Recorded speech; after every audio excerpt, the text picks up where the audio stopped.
This video may contain some horror and disturbing elements, so it is suitable for mature audiences only.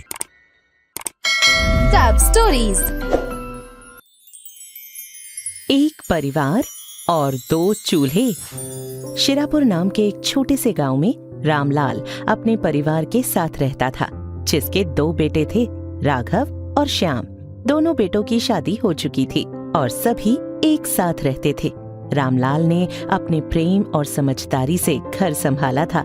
वो चाहता था कि उसके बेटे हमेशा साथ मिलजुल कर रहें, लेकिन जैसे जैसे समय बीतता गया, घर में छोटी छोटी बातों पर लड़ाइयाँ होनी शुरू हो गई और हर बार की तरह दोनों आपस में बहस करते हुए एक दूसरे से कहते हैं, हर दिन सब्जी का खर्चा मुझे ही क्यों उठाना पड़ता है? राघव, कभी तुम भी जिम्मेदारी ले लो। भाई, मैंने पिछले महीने बिजली का बिल भरा था, याद है? मैं अपनी जिम्मेदारी समय पर पूरी करता हूँ। मुझे किसी की सलाह की जरूरत नहीं है, खास तौर पर आपकी तो बिल्कुल भी नहीं। मुझसे छोटे होकर अब तुम मुझे समझाओगे कि घर में किन चीजों की जरूरतें हैं और नहीं। राघव, मत भूलो कि मैं घर के बाकी सभी कामों की देखरेख करता हूँ।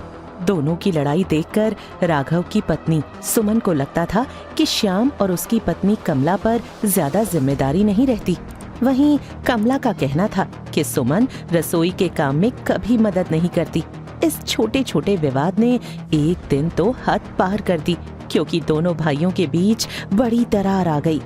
पिताजी, अब ऐसा नहीं चलेगा, हम अपना खाना अलग बनाएंगे। बेटा, मैं ये दिन देखने के लिए जिंदा नहीं रहना चाहता।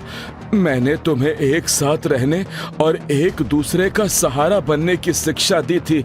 क्या ये वही घर है जिसे मैंने अपने खून पसीने से बनाया था? पिताजी, हम आपकी बात समझते हैं, लेकिन अलग रहेंगे तो शांति बनी रहेगी। शांति? तुम लोग इसे शांति कहते हो? एक परिवार में दो चूल्हे कभी शांति नहीं लाते, ये बस रिश्तों को जलाने का काम करते हैं। पिताजी, हमारा अलग रहना ही सही है। रोज रोज के झगड़े से तो अच्छा है ना कि सबकी जिम्मेदारियां अलग हो जाएं। रामलाल ने थोड़ी देर सोचा, जिससे उसकी आंखें नम हो गईं, क्योंकि बढ़ती उम्र के साथ बेटों ने उसे ये दिन भी दिखा दिया। जिसके बाद उसने आखिरी बार कठोर तरीके से बात करते हुए कहा, ठीक है, अगर तुम्हें यही सही लगता है तो मैं रोकूंगा नहीं, लेकिन एक बात याद रखना, जब रिश्तों में दरार पड़ती है तो उसे भरने में उम्र लग जाती है। अलग चूल्हे शुरू करने से पहले ये सोच लेना कि तुम्हारे बच्चे भी यही देखेंगे और यही सीखेंगे। पिताजी, अब बस कीजिए, हम अपनी जिंदगी अपनी शर्तों पर जीना चाहते हैं। तुम्हें अपने ससुर से ऐसे बात नहीं करनी चाहिए। आज तक बड़ी बहू ने कभी ऐसी बदतमीजी से बात नहीं की, और तुम जब से इस घर में आई हो तब से कुछ न कुछ कलेश हो ही रहा है।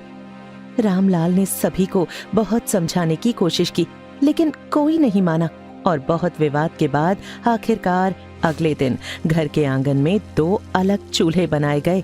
एक तरफ राघव और सुमन का परिवार खाना बना रहा था और दूसरी तरफ श्याम और कमला, जिसके कुछ दिन अच्छे बीतने के बाद अकेले सभी परेशानियों का सामना करना राघव के लिए कठिन हो गया, क्योंकि बिजली, पानी, राशन और बच्चों की पढ़ाई का खर्च अकेले उठाना मुश्किल हो रहा था।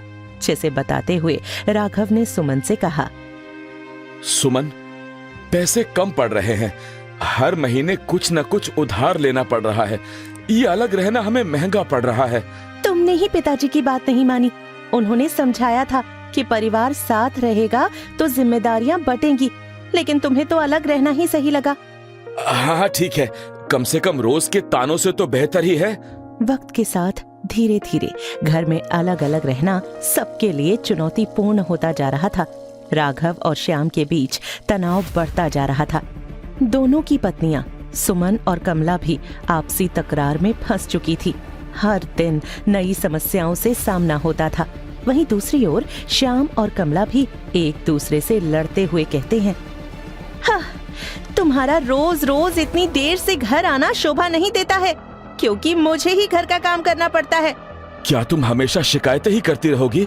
मैं दिन भर काम करता हूँ और तुम यहाँ बैठकर गिने चुने काम करके थक जाती हो। हाँ हाँ, तुम तो जैसे घर का पहाड़ उठा लेते हो, सारा बोझ मुझ पर डाल दिया है। ये सब सुनकर रामलाल को अब दोनों बेटों की चिंता सताने लगी थी, क्योंकि उनके अलग होने से समस्याएं कम नहीं बल्कि बढ़ती जा रही थीं। श्याम और कमला अब आपा खो चुके थे। वो दोनों रुकने वाले नहीं थे। कमला बस करो, मैं भी इंसान हूँ। अकेले सब संभालना मुश्किल हो रहा है, लेकिन तुम्हें मेरी परेशानी कभी दिखती ही नहीं। परेशानी? तुम्हारी परेशानी तो तुम्हारे बड़े बड़े सपने हैं। तुम सोचते थे कि अलग रहेंगे तो राजा की तरह जिंदगी जिएंगे। देख लो कहाँ है वो आराम। तो तुम कहना क्या चाहती हो कि अलग होना मेरी गलती थी? उस वक्त तुमने भी मेरा साथ दिया था। अब सारी जिम्मेदारी मुझ पर मत डालो। दोनों बेटों और बहुओं का बंटवारा होने से घर में एकता खत्म हो चुकी थी। दो चूल्हों के बीच खड़े रामलाल और उसकी पत्नी को बहुत दुख होने लगा था। वो सोचते थे कि उनका परिवार एक ही छत के नीचे रहकर भी बंट चुका है। ये सिलसिला कुछ दिन यूं ही चलता रहा। फिर एक दिन राघव की बेटी का जन्मदिन आया। रामलाल ने सोचा कि वो इस मौके पर परिवार को फिर से जोड़ने की कोशिश करेगा, जिसके बाद उसने दोनों बेटों से कहा, राघव, श्याम, एक चूल्हे से दो चूल्हे बन गए, लेकिन इन सभी गलत व्यवहार का असर बच्चों पर नहीं आना चाहिए। सही कहा आपने। मैं और तुम्हारे पिताजी हमेशा तुम सभी को एकजुट देखना चाहते थे, लेकिन अब तो ऐसा लगता है कि हम साथ रहकर भी अलग हो गए हैं। ये घर तो घर नहीं, बस एक छत बनकर रह गया है। लेकिन अब ऐसा नहीं होगा। हमारी पोती का जन्मदिन का खाना एक साथ एक ही चूल्हे पर बनाएंगे। ये हमारे परिवार की परंपरा है। बच्चों की खुशी के लिए दोनों बहुएं एक चूल्हे पर खाना बनाने के लिए तैयार हो गई। और जब सभी एक साथ मिलकर काम कर रहे थे, तभी उस दौरान गांव में अचानक आग लग गई, जो राघव और श्याम के खेतों तक पहुंचने लगी। संकट देखकर रामलाल चिल्लाया, अरे आग हमारे खेतों तक पहुंच गई है। अगर इसे रोका नहीं गया तो हमारी साल भर की मेहनत बर्बाद हो जाएगी। बेटों, तुम दोनों अगर अलग रहोगे तो ये आग सब कुछ खत्म कर देगी। तुम साथ मिलकर इसे रोक सकते हो। पिताजी, मैं तुरंत आग बुझाने का इंतजाम करता हूँ और मैं पानी की व्यवस्था करता हूँ। कमला, सुमन, तुम दोनों घर में सबको संभालो और बच्चों को सुरक्षित जगह लेकर जाओ। गांव में हंगामा मच गया। श्याम और राघव ने अपनी लड़ाई को भूलकर एक साथ मिलकर आग बुझाने का प्रयास किया। दोनों भाइयों ने पास के कुएं से पानी खींचकर आग पर डालना शुरू किया। गांव वालों ने भी मिलकर उनकी मदद की। इस संकट ने परिवार को एकजुट कर दिया, जिसे समझाते हुए रामलाल ने कहा, देखा बेटा, जब संकट आता है तो परिवार साथ खड़ा होता है। तुम दोनों ने मिलकर आज हमारी मेहनत और परिवार की इज्जत बचाई। यही एकता तो मैं हमेशा देखना चाहता था। आपने सही कहा पिताजी, हमें माफ कर दीजिए। हम अपनी लड़ाई में ये तक भूल गए कि परिवार का असली मतलब क्या होता है।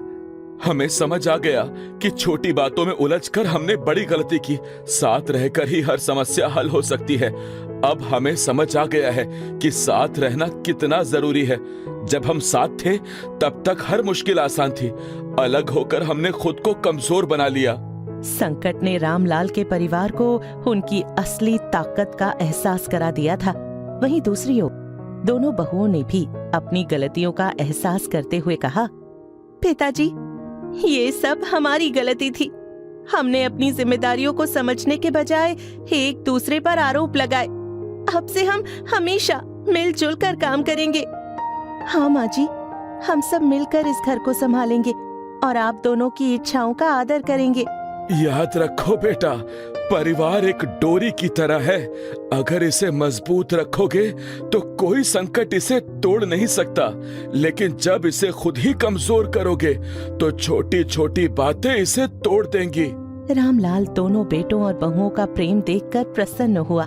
वहीं दूसरी ओर सभी ने महसूस किया कि मिलजुल कर काम करने में कितनी खुशी मिलती है, जिसके बाद से उनके बीच की दूरियां खत्म होने लगी और दोनों बेटों ने खुद से ही फैसला किया और फिर से एक चूल्हे पर खाना बनाने लगे, जिसे देखकर रामलाल ने राहत की सांस ली।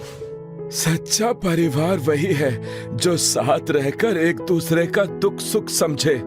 दो चूल्हे कभी भी एक परिवार को जोड़ नहीं सकते। अच्छा हुआ कि हमारे बेटों और बहुओं को अपनी जिम्मेदारी का एहसास तो हुआ। देर आए दुरुस्त आए। सबक मिलने के बाद रामलाल के परिवार ने ये नियम बना लिया कि चाहे कितनी भी परेशानियां क्यों ना आए, वो साथ मिलकर हर समस्या का हल निकालेंगे। उनका परिवार फिर कभी नहीं बटा और प्रेम, एकता और समझदारी के साथ रहने लगा। कहानी से सीख।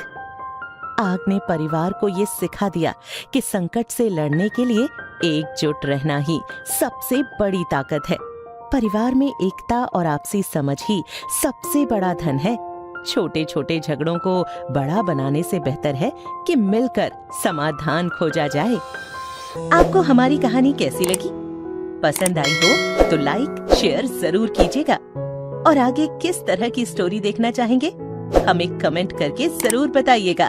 और हाँ, जिन्होंने अब तक हमारे चैनल को सब्सक्राइब नहीं किया है वो जल्दी से सब्सक्राइब कर ले। बेल आइकन दबाना न भूलें